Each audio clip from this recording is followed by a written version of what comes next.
দেখো আজকে আমাদের মাটি নরম হয়ে গেছে।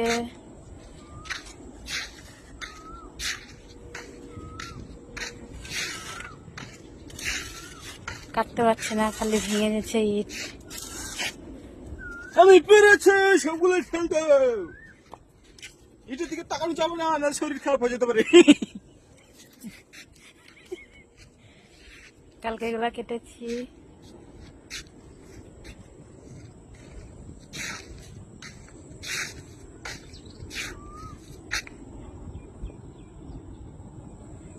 দেখো আজ সারাদিন মেঘলা মেঘলা করছে, সারাদিন মেঘ হয়ে আছে আজকে।